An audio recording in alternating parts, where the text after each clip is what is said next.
Hi, everyone. Welcome back to Change is Hard, y'all. I'm Leslie, and I'm here with Shay in person. Hey. And our co-host, Aaron, is calling in from Pennsylvania. Hello. And we're really honored today to have Pastor Thomas Dixon with us. We've known Pastor Dixon for years, and he's been working on issues in Charleston and all over the state for decades, doing every kind of social justice work you can do. So we're just really pleased and honored to have him with us today.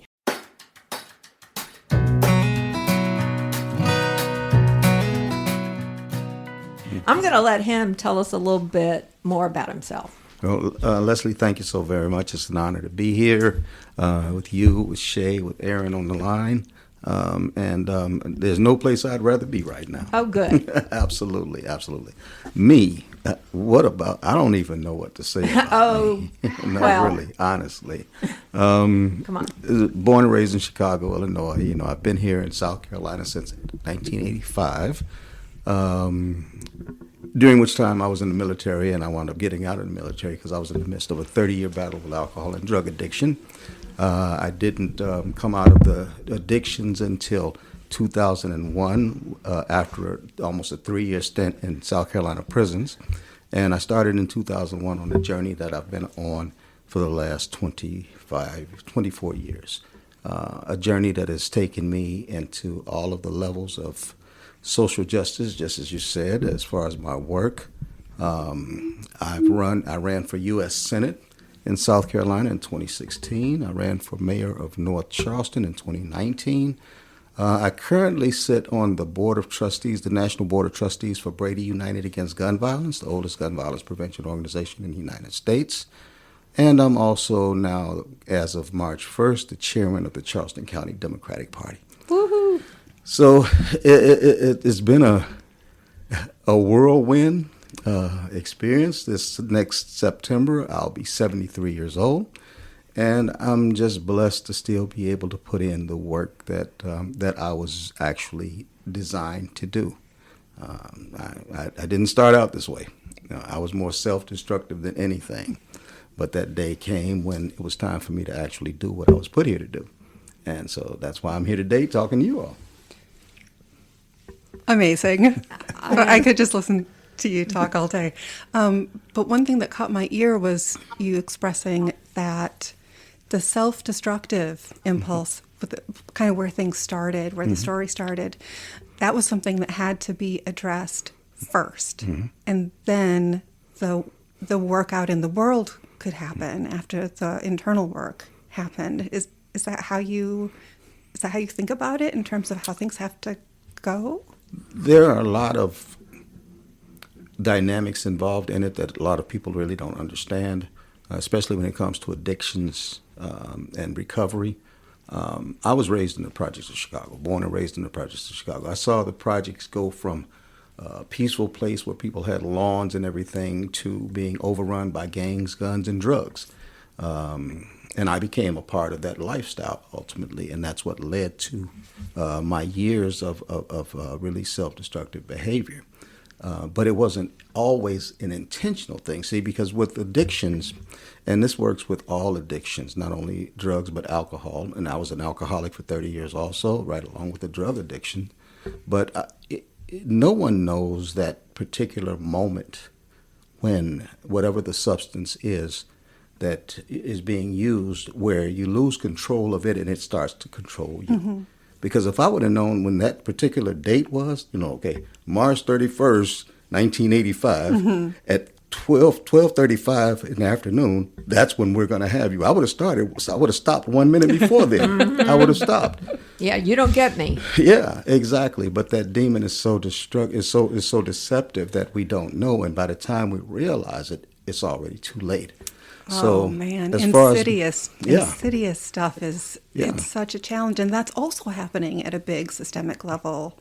Insidious things are sort of moving in the shadows, and then before you know it, a whole society is kind of in over their heads. Yeah, so the whole society, when being born and raised in the projects of Chicago, this was part of our lifestyle.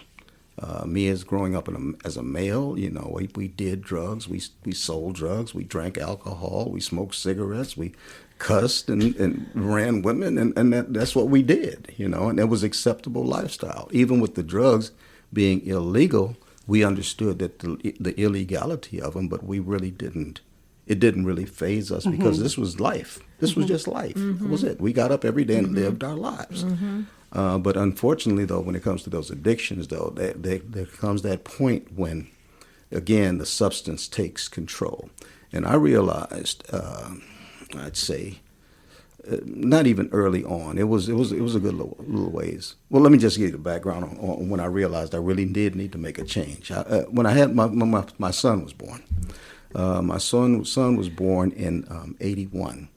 And I knew at that time I was hopelessly addicted to drugs. And I stopped and I asked myself, in 10 years, what am I going to be able to afford this kid or do for this kid?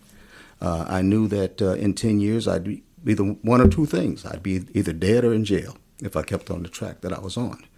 So in order to shift that, I was sitting up. Some people that listen to the podcast will probably realize this day and age I'm going to talk about. Okay, I was sitting up one night at the end of a binge watching television at a time when television used to actually go off. It ended for the night, and it ended with, okay, all right. And it ended with the Star Spangled Banner and the Armed Forces presentation. And I was sitting there, and I think I was like 31 years old at the time. I was really old, more or less. And I said, wow, I got to stop doing what I'm doing. This thing is killing me. And so I saw the Armed Forces presentation. I wonder if I can join the military and get away from this thing and start a new life. And I said, wow, I can get health care benefits for my new child, maybe even marry the baby's mother, and get a regular check and everything.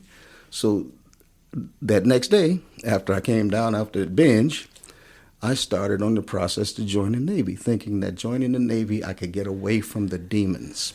Well, it was a flawed formula, because everywhere I went, after I did wind up getting into the military, but everywhere I went, the demons went with me. The faces just changed. So I didn't really end the addiction. I went in 83. And in 89, I was actually forced out of the military after a very troubled 6 years. It was a successful 6 years as far as my performance in the military, because I was a functional addict. But at the end of those 6 years that I was in, I actually it was the straw that broke the camel's back, as they say, as far as the military. The military said, okay, we gave you this chance, and we gave you that chance, and you gave you this chance. And those demons kept drawing me back in. And finally, I wound up being court-martialed. But I was processed out with an honorary discharge. I wasn't given a dishonorable discharge, but because of a technicality.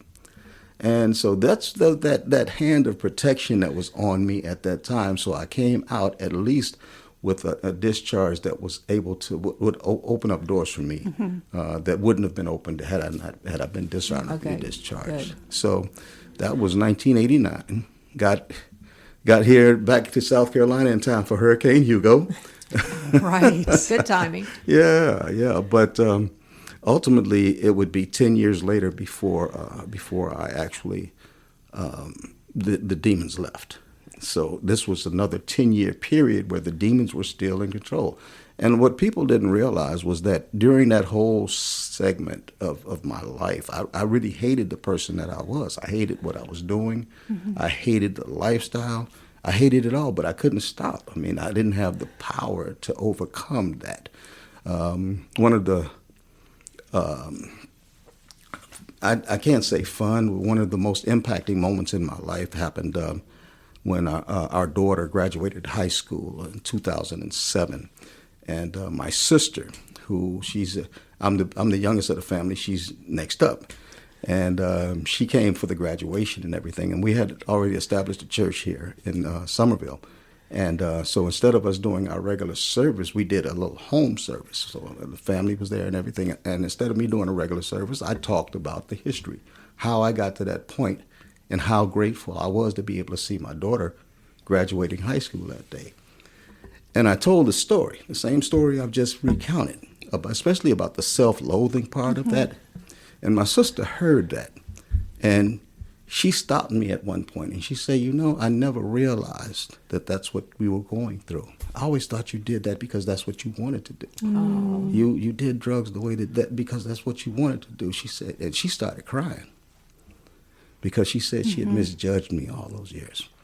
And so for me now, even in the work that I do, I can't judge people wrongly because I understand that most people do not understand the effect that addictions have on people, because there's a desire to stop, but you just don't have the physical capabilities to stop. Right. It's powerful from what I understand. Just absolutely. Physical addiction. Absolutely. Fortunately, my drug of choice was not one that actually hurt the body. It was more mental. And really, when I say drug of choice, that was at the end. Overall, I did everything from age 16 on up to age 45, 46, everything that you can think of, except for IV drug use. I never used drugs that you would shoot into the vein. That's good. Well, in my mind that's what drug addicts did. Yeah, I was a drug addict. I'm not a drug addict. I was hopelessly a drug addict, And ultimately, I wound up at the end of that 10 years coming out of the prison system, which really, the time in the military, I actually got worse because I had this regular money coming in, and at the end, I wound up actually in a station at a place where my wife was still here and I was there. So there was really very little accountability then, and I almost really killed myself at one point with that. But when I came out, Pastor Dixon, sorry to interrupt you, but I'm relating to what you're saying about the military environment, and I'm not sure that a lot of people realize kind of the culture and lifestyle that is really a part and parcel of being in the military is the binging. Yeah. Aaron was in the military. Okay. Yeah, I was in the Army, so not Navy, but I think a lot of people go into it, thinking about what you did, the benefits, the paycheck, the stability, and are completely unprepared for, kind of the culture that goes with it.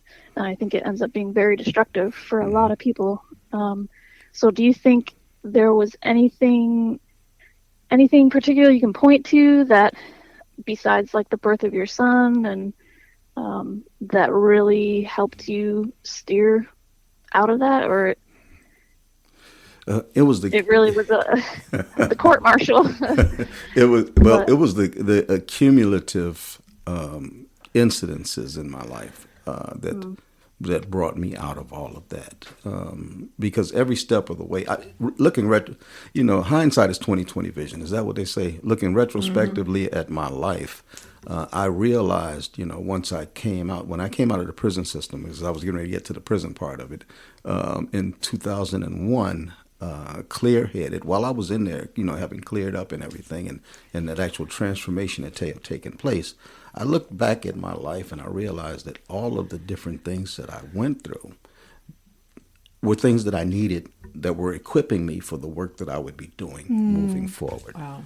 All of it, all of the addictions, understanding addictions, the interactions in the military, the functionality of being a functional addict, and dealing with people on varying levels, from very educated to those who are uneducated. The prison time, I did almost 3 years in prison, gave me an understanding of the prison system, how the prison system, and how most of the people I encountered in prison, as a matter of fact, I never met anybody in prison who said they wanted to come back. But the only problem was, though, there are no systems in place for those getting out to stay out. It's more indicative of people getting out and coming back than it is staying out. So understanding all of those things, looking at the impact that education had, or the lack of education had, on those incarcerated, all of these things kept dictating to me about different areas where there was a need at. And for somebody who, from personal experience, would probably be the easiest or the best person to actually articulate these things to a growing public. And so when I came out in 2001, I came out of the prison system 4 days before 9/11. 4 days before 9/11. Wow. The morning of 9/11, I met my probation officer for the first time. Wow. So I came out on probation and parole. I understood from that how a lot of people are released from prison on probation or parole, and they can't make their obligations, so it sends them right back to prison because they can't get work because of their prison thing, but they still have to give the money back or pay child support, and it's a circle jerk, as they say. Exactly. But I was there at my meeting my probation officer for the first time the morning of 9/11, and so that was just another one of those incidences when I look back in time at how this crazy life has taken me and everything along the way. There are so many incidences that I've seen and been involved in and engaged in that just pointed to the experiences being for a particular reason. And once my head cleared, I realized that the reason is that I need to be out here impacting people's lives with the input, with the information that I've learned over time.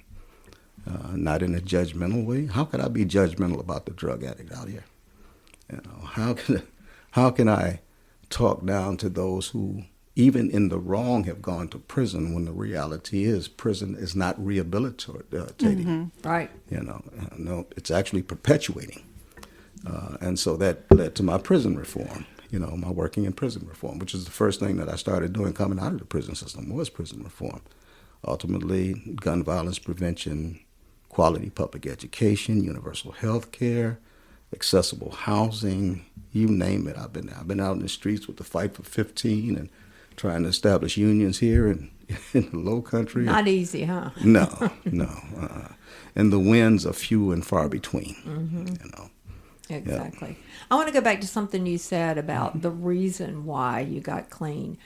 And when we had Bonnie Cleveland, the local psychologist, on, she talked about motivation being so important when someone's getting ready to change. Can you speak more directly about motivation, yes. your motivation for changing? Yes. The motivation, again, it started with the birth of my son in 1981. And that was the I don't even know how to say it. That was the catalyst, because the motivation to change had already been there. I hated myself in the life that I was living. That was the motivation to change. Okay. So the catalyst that took me in a different direction was the birth of my son, our son. But ultimately, that catalyst took me down a road that I never expected was going to be. It was I went to prison. I was in some of the worst places as a drug addict and an alcoholic. I got kicked out of the Navy. I'm like, Wait a minute. What kind of catalyst is this? But it was again the motivation to be who I was created to be. There was something internally that said you're supposed to be doing something else. There was something inside of me that said I was supposed to be, and that's why I hated the lifestyle I was living. I just didn't know what I was supposed to be, where I was supposed to be there, how I was supposed to get there, or anything. So I just went along with the flow. And once I wound up in prison, that was 10 years after I got out of the military. Once I wound up in prison, for none of my charges was drug related either, and then I was hopeless. I was in there. I couldn't get out. I was stuck. All of those friends out there that said that we were partners and all of that, they all disappeared. That's for sure. Yeah. But while I was in prison, I started. It was the realization that I had a bigger purpose in life. Because people started approaching me as they called me the OG. Then there were younger fellas in there who started coming for advice and asking me about, well, what's this about? How do I navigate this? And not necessarily about their cases, but about life. Right. And so I started this interaction thing with other people, and I'm saying to myself, well, what's going on? What is this all about? Now I'm clean, I'm sober, my mind is straight.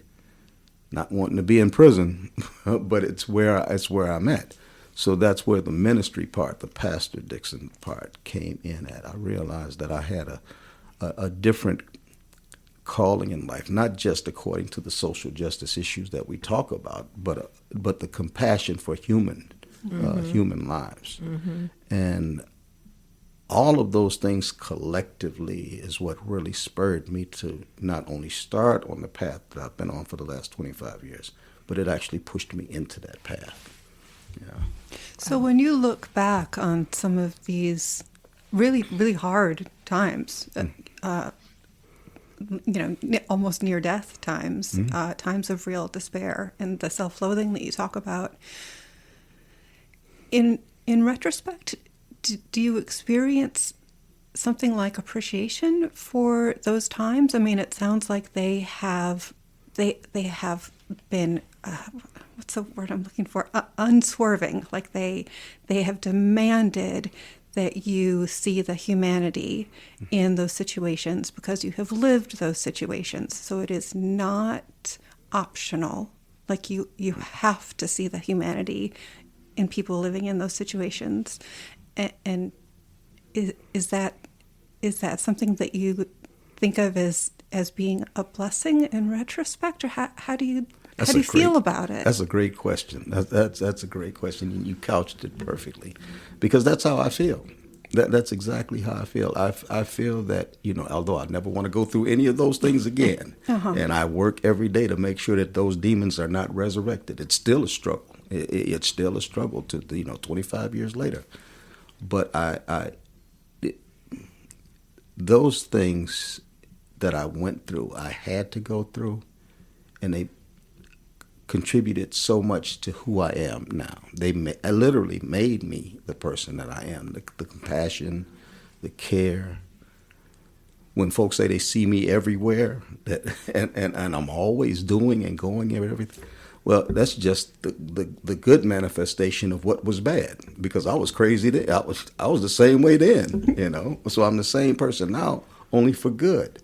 So those things, although I never want to go back, they're a reference point. They're a starting point for me to understand the direction that I was taken, almost intentionally taken in.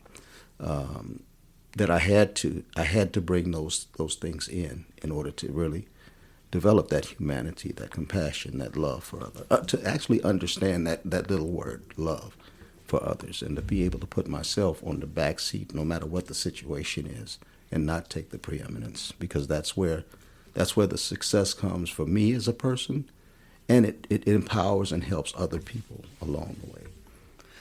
Well, certainly when you're out in the world, maybe speaking on behalf of people who are marginalized in some way, a lot of the time you must be speaking to people who haven't had those experiences. They don't instinctively understand the humanity embedded in, whatever the category is that we're talking about, with the, prison or whatever.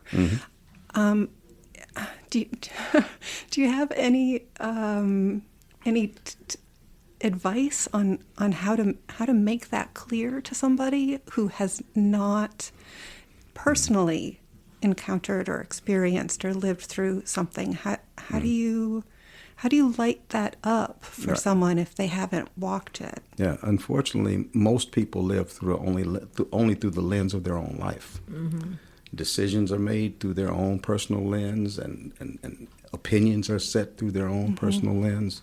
And what I encourage people to do, and I talk about it regularly, is that people should see life through others' eyes. Let's not shut down what someone has to say just because it doesn't fit into our box. Let's listen to them first, and maybe even process it in, and maybe even own that as being something different than what we know. But there's so many people who have this tunnel vision when it comes to life. A lot of it is based on who we are, how we were raised, the communities we know, the people we've interacted with. A lot of people have not interacted beyond their own little circles. And so all they know is what's in the circles. It's like the Fox News tunnels. I could go down a rabbit hole with that one, but I'm not going to. These people, they listen to a particular message because that's all the message they want to hear. And when somebody says something different than what that message is that they hear, that no, you're wrong. no matter how right it is, that you're wrong, because that's what I believe. So I encourage people to make sure that we're always listening to others when they speak. When they speak and they say something that's different than what we want to believe, we should be listening. I had a situation just recently through social media. I made a post about the women that the 3 women that were killed by the Charleston County deputy 3 years ago, and the outcome of this trial, how the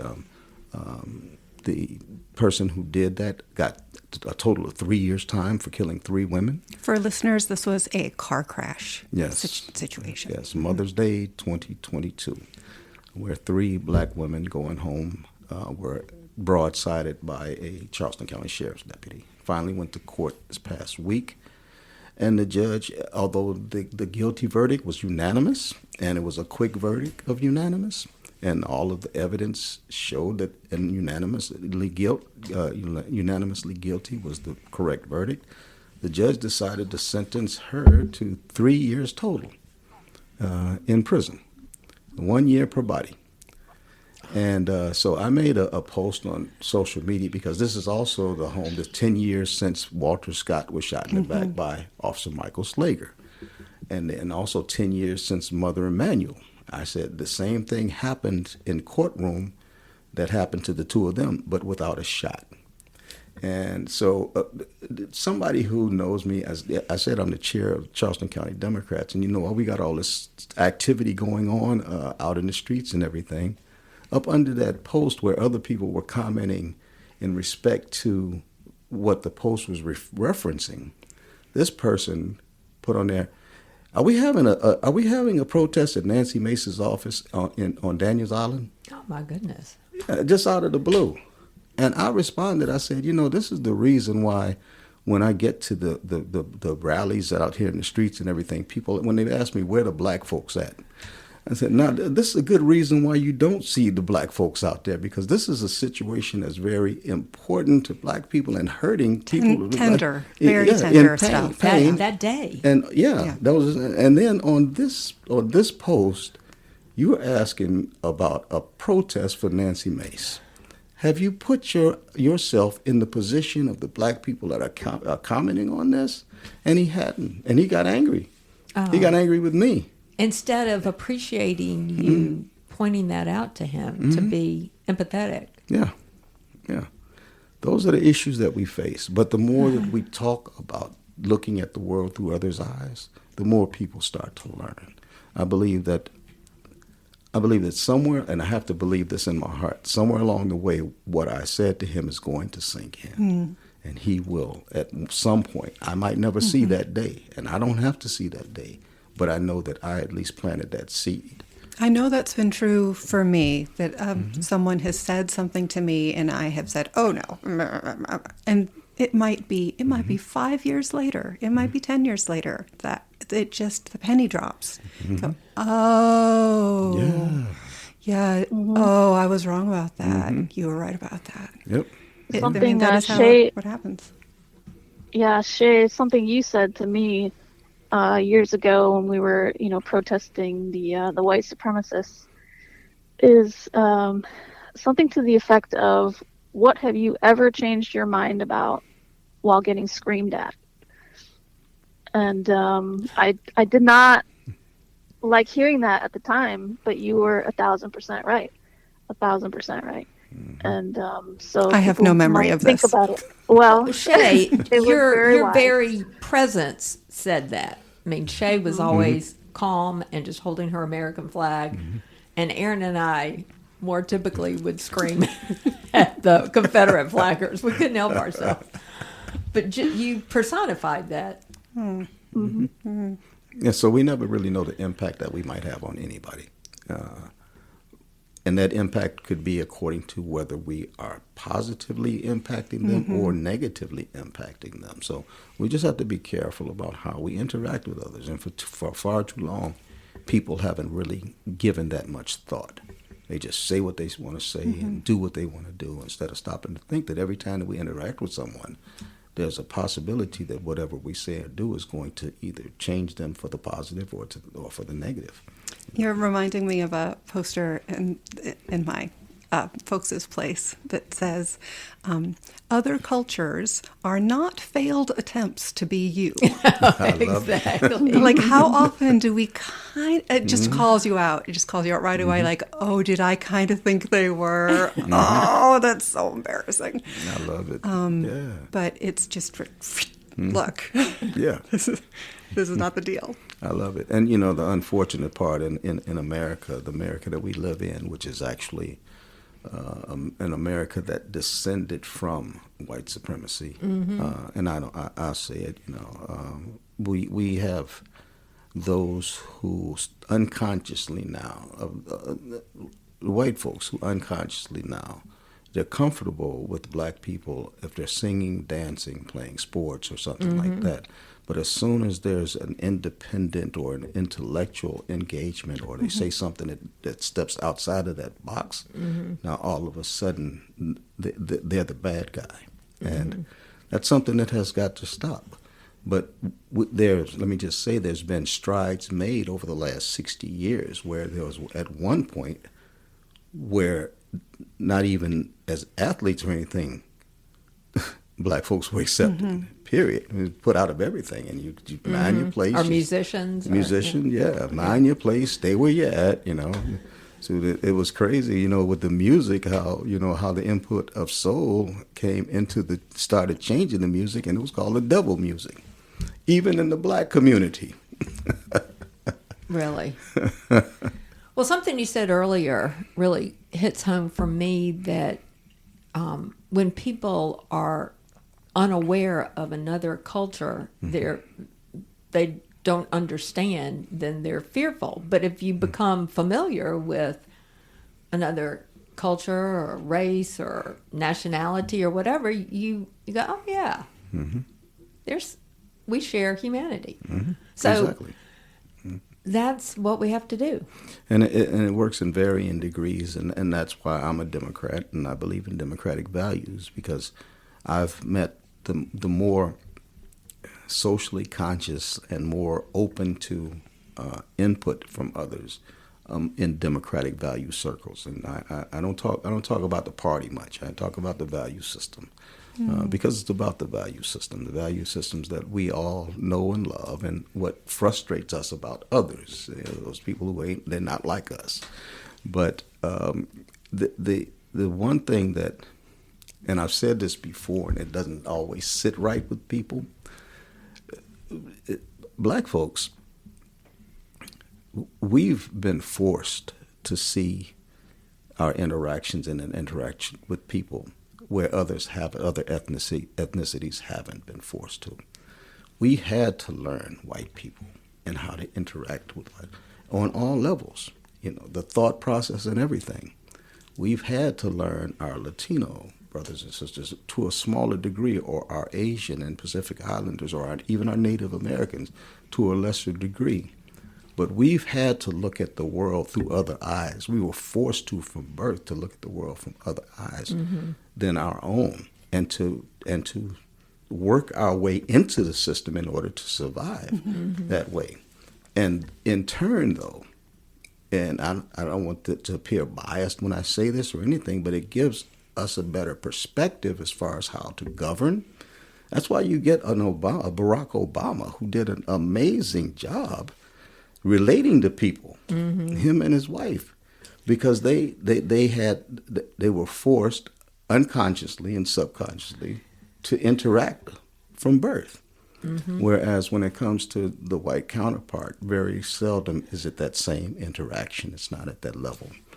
Some, yes, but overall, no. But it's not a survival necessity for a group of people who have the society behind them. Yes. If they are considered the norm and have the power structures behind them, it's not a survival move to understand other human beings. It's like nice, but it's not is life or death. I assume that Leslie and Aaron would back me up on saying that there is a version of that having to do with women having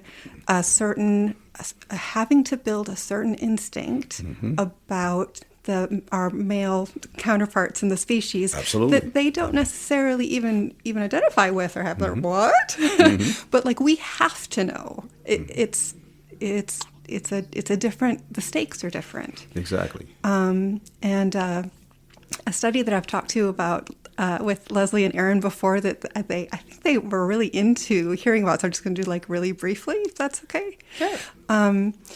Is this study where they took people in and put them into fMRI machines so they could see what parts of their brain are lighting up. And what they found is the experiment was to give someone a sense of control over someone else. And whether it's like, here's, an extra $20 that you have and they don't have, or whether it's you get to make a decision about this other, person, whatever it is, some amount of control, the experience of especially control over another person. That when you put that conditioned human who's been, given the experimental condition of you have some control over this other person.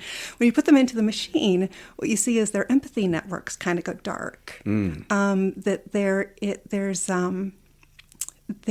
a real survival advantage to empathy if you need help to connect. And if you need help less, it's less of a biological imperative that you run those systems so that you can communicate with the other people around you. So I really worry about people who, for instance, have great intentions and then acquire a whole lot of power. Because what's that doing to their empathy networks?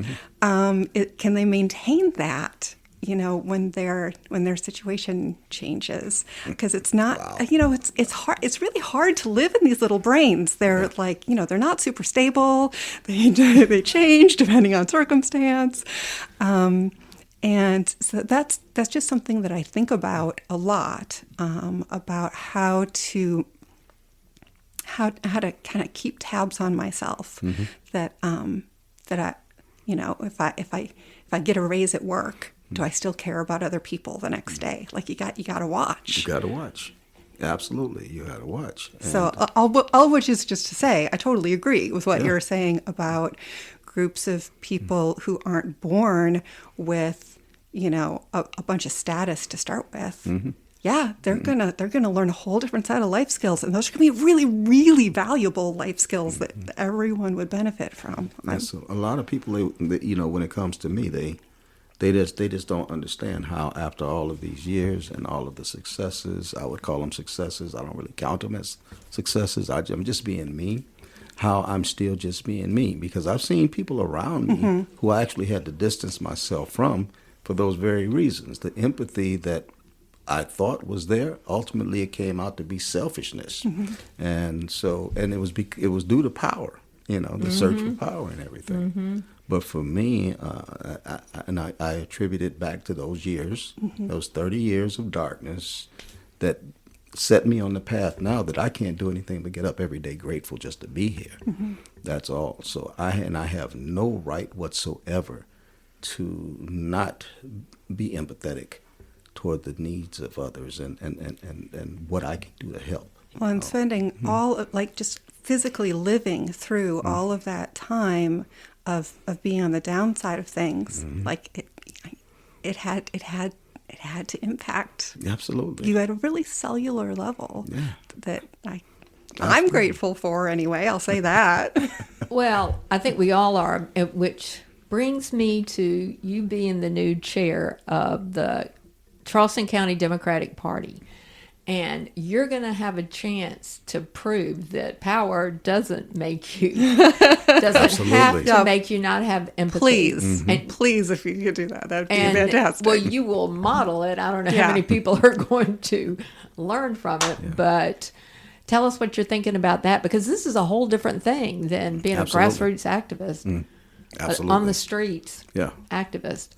Yeah, one of the things though that a lot of people don't understand, and it wasn't like I set myself on purpose to become this chair, But I've always said along the way, as we saw the imperfections within the Democratic Party and how the Democratic Party has failed to relate to certain people and everything, and that things that could have been done. I've always said, and because I've heard people say, we need to start a new party, we need to do this and let's do that and everything. And my thing is that I said we've been putting our vote equity into the Democratic Party for all of these years. So instead of starting a new party, we need to take over this party and make it work for us. Yeah. So now I got an opportunity Vote to equity. do that. I like that. Yeah. That's a great way to think about it. Yeah, I got an opportunity now to move that needle forward, and I'm going to take advantage of that. And I have no reason, because I keep the checks and balances on myself as far as that pride area and the arrogance area. And sometimes I lose the battle, and I might talk a little mess now, whereas before I didn't. But I always try to make sure that that empathy is there and that my care and concern, my focus is always going to be the people, always. And there are those, and I guess that arrogance and that pride might well up when I got somebody who they're trying to suggest something that is actually putting the people second. I kind of get a little tense about that, And sometimes it comes through in my voice and what I might say, but with tact and with finesse also. But the people have always got to stay first, and I believe that in this position now. In Charleston County, we can actually make some strides to show the nation how this can really be done, how we reach those. The irony was in November 4th of last year that 32% of the voters, of the national voters, that's what put Donald Trump into office, 32%. Kamala Harris got 31%. So when he says it's overwhelming or landslide, that's just another lie. That's all. Right. But the reality is, the real truth of that whole thing was that 36% didn't vote. of our registered voters did not vote. So the reality is, and guaranteed that 32% that voted for him, that was all of the Republicans. They all went and voted for him. Yeah. The ones that 36%, those were independents and progressives and Democrats who just felt there was no reason to go vote or just didn't go vote. So now we have to energize that base.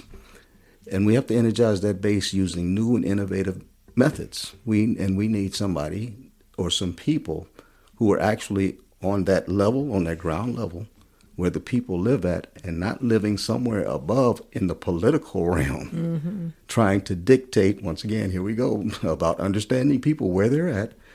And we've had people for so long in the political level who understood politics, they understood fundraising, but they never understood boots on the ground. They never understood advocacy or activism. And now with Charleston County's got somebody that I've run for office at the congressional level and at the municipal level. I've been dealing with fundraising because you can't run for office without understanding fundraising. But also there's that other flavor. Oh, we've seen you on the streets. It's that street level. On the streets, day in and day out. Yep. And with a community that already recognizes that. So I'm going to be leveraging that. I'm already leveraging that aspect of it, all three levels of that, in order to build the right kind of county party that will set the tone for our state parties, all 46 counties, and also nationally, for those that want to. If we can, I'm not even going to say if, I'm going to say when we flip South Carolina, when we turn South Carolina not just noticeably from red to purple, but when we literally flip it and put those gray-haired old men who don't understand women out of a job. Yay. And send them to that. Yeah, and send them to the unemployment line where we can tell them, we're going to stop your unemployment, like they do. Even though we wouldn't do that, though. That's not what we do. So we have the compassion and the empathy for others. But when we flip that thing, we can look back and just like the T-shirts that we wear, we say, do you believe us now? And that's why we wear those T-shirts. Do you believe us now? Well, I can speak personally to you being a different kind of party leader, because I over the years I have worked for the Democrats and knocked on doors and done all that stuff that's really not that much fun. But after Trump won the second time, I was so discouraged, and we lost Congress, and we just lost so many things. And I was like, I'm done with party politics. And then I went to the convention, and Pastor Dixon gave his speech, his inspiring speech, and I went up to him afterwards and said, great, now you've got me back. I'm going to have to knock on doors now. I didn't want to. I was retired from that. I'm sorry. So I hope you did that with everybody there, and I'm sure you did, and I'm sure you're doing it everywhere you go. That wasn't my room. It really wasn't my room until I started speaking. Yeah, that was awesome. It was 3 votes.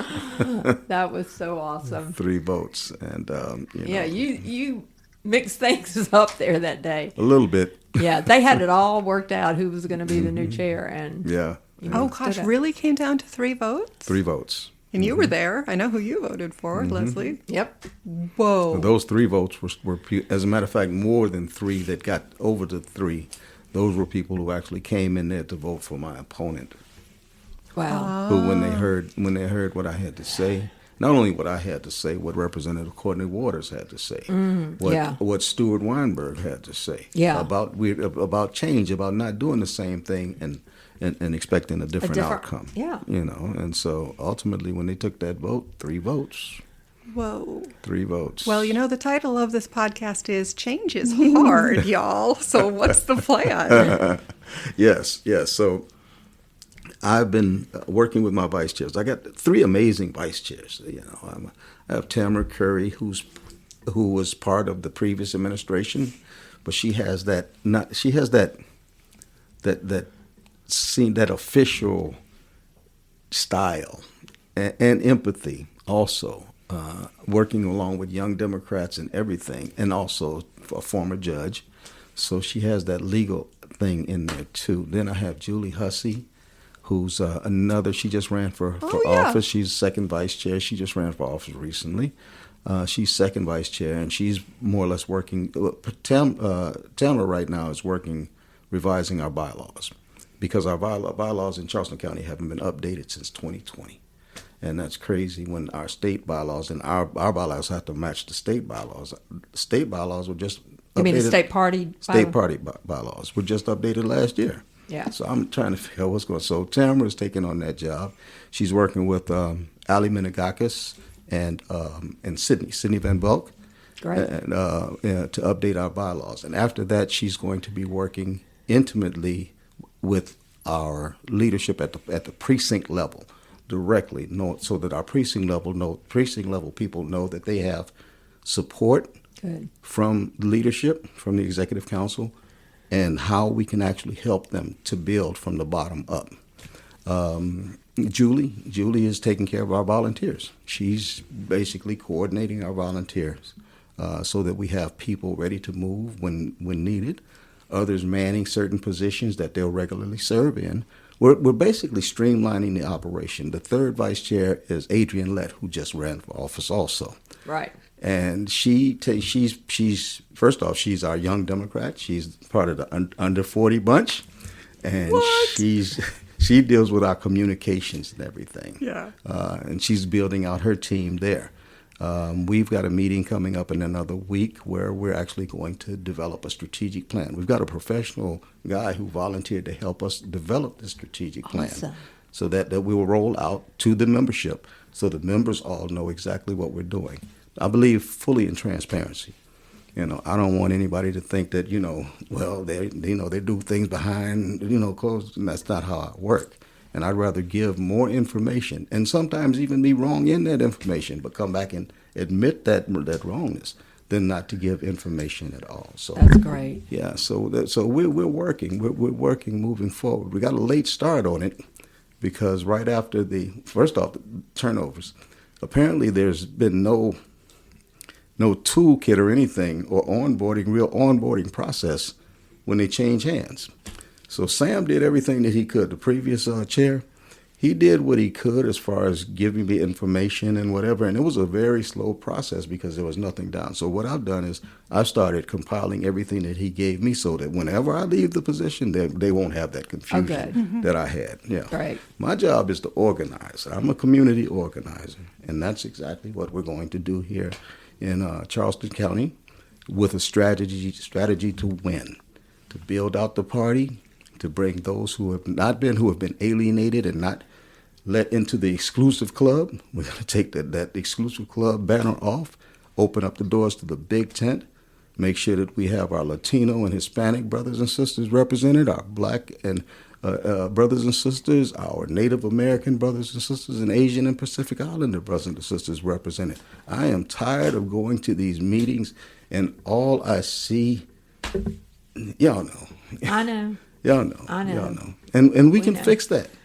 Because there's never been an outreach to all of these other communities. The black vote was just taken for granted, you know. And I fought our black elected politicians a lot for that because they never stopped and told the party, hey, stop doing that. Stop taking our people for granted. You know, Yeah, get out there. You're right. They should have.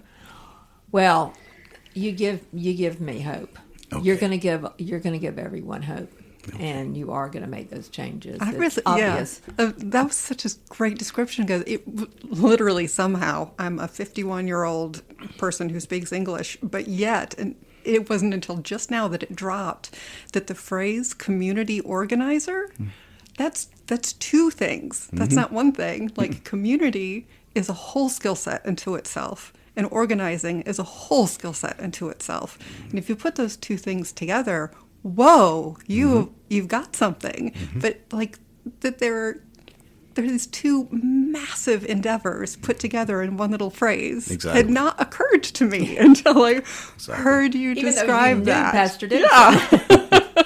But you know, when we look at the problems that are coming out of Washington D.C., how these things are filtering down, and Leslie, you said it. You know, there was a point where there was no hope. And that was across the board: frustrations, disappointments, no hope of the masses of the people out here. And that's one of the reasons that I was motivated to do this, to step up, because I know that people have looked to me for that inspiration and for that hope. And even though I said after I ran for mayor, I wasn't running for any more offices. That was 5 years ago. I was not running for any more. 6 years ago. And now, because of the circumstances, situations, and the ability to instill hope in people, Everyone. I had to. I couldn't run away from it. I tried. I'm gonna tell you for real. I'm trying. You know, I'm pastor you. too. So I got swallowed up by this whale. And you're going to run with it. And got spit up on the shore of Charleston County by that whale. And said, go do this job. Okay, we don't really have much time left, Yeah. but before we go, I want you to speak to your family being part of your change, because I know how important your family is to you. Just how important. Yeah, that's hard to be brief with. I know. Yeah, I know. We should have saved more time for that. No, that's okay. Wow. Yeah, that family, they're amazing. They're amazing. I'll start with my children who, they thought I was crazy when I came home from prison. You know, well, not my daughter. My daughter was, she was younger. She was still in grade school then. So I'm just dad. That's all. I'm just dad. I'm a girl dad, you know. And but son was older. He was in high school. He was in senior year when I went to prison, and he held a lot of angst about that for a long time. He came and visited me when in prison. He told me he hated me. He literally told me he hated me. But that after coming out, he visited me the year that I exited the prison system. He said, "Listen, it's good that you all these things in jail and everything. It's easy to be." You saved in jail, okay, but I'm watching you when you come out. It took him 3 years after I came out before he came back and said, "You really have changed, Papa. You're not the same person that you was when you went in there." And he said that we had a great, I thought it was a great relationship. He went to get married in 2007. I'm pastor then. I thought that I was going to be able to officiate his wedding, and I got the pride thing on and everything. And he came to me one day and said, "Pop, I can't let you officiate my wedding. And I was like, man, you holding on to that. I thought we had the conversation. You said I'm changing everything. He said, yeah, no, I can't let you officiate it because I need for you to stand in the rightful position that you deserve as my best man. That was one of the greatest moments of my life. I'm sure. Yeah. And then that crazy lady that married me all those years ago, something's wrong with her. I don't know how she put up with me. And really, they all, until 2016, when I ran for office for Senate, they all were like, well, he's just out here doing his thing and whatever, and whatever. But they started seeing, joining me at times on the campaign trail and everything, and seeing people around the state who saying, this guy here, he's empty, he's done things in my life, made life better for me, even if it wasn't better. I felt that way. And so they started believing. My wife, one day she said, I thought you were just out there just messing around and carrying on. She said, but the more I see these people around, and everywhere we go, somebody comes up and they thank you for you being you. And that more or less, even though she never wavered in her commitment with me, but that pushed it even further. So she let me go a little bit more now. Yeah, she had to, right? Absolutely. You had to get her support for this big job. Yeah, but, and then through all of the thick and thin, we'll be 43 years married this year. Wow. And together for 49. Wow. Yeah. Congrats. Yeah. That's wonderful. Yeah, and they're part of that inspiration too, because I never want to let them down again. Never again. I will never risk my son saying he hates me again. I will never risk that again. Mm-mm. Yeah.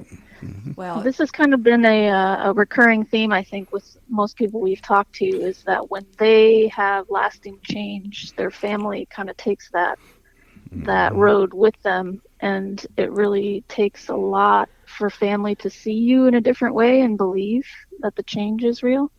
But it's like some of the most rewarding stuff you can go through is to be seen differently and see other people differently and know that it's real.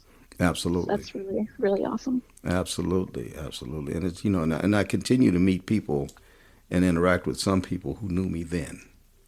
And they still, especially back home in Chicago, they're like, man, I'm like a local hero back there in Chicago. Back in Chicago I got a bunch of non-biological nieces and nephews. I'm uncle to a whole lot of people, but they look to me for advice or whatever, and just the level of respect when I'm back home, and even here in the community on the block, there's a lot of people who have been up that road, who have numbers, who have done some really bad things in life. They still, when they see me coming, they respect it. Mm-hmm.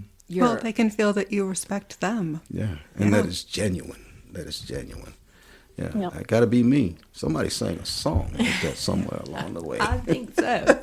Well, you're just an amazing model, and the way you and your wife are, you're an amazing model for couples, you and the way your children and grandchildren are. Thank you. You're just modeling what to do. Yeah, and we ain't perfect. We ain't nowhere near perfect. No one is. Exactly. Yeah, join the club. I always want to add that in. Yeah. We butt heads every now and then, but it's all right. It's all right. At the end of the day, we butt heads, we make up, and we keep moving. That's it, in the right direction. Yeah. Well, Pastor Dixon, thanks so much for being here. This was... Yeah, just a beautiful conversation. Thank you. Thank you. I really appreciate you all so much for having me. Oh, we're thrilled. Yeah. We are thrilled. Yeah. Okay, everyone. Well, I'm sure you all appreciated what we did today, hearing from Pastor Dixon. If anyone knows anyone who's made a big change and they want to let us know, or if you've made a big change, you can write us at changeishardyall@gmail.com. And there's no apostrophe in there, just YALL. Okay, thanks, everyone. Bye. See you next time. Bye. Bye.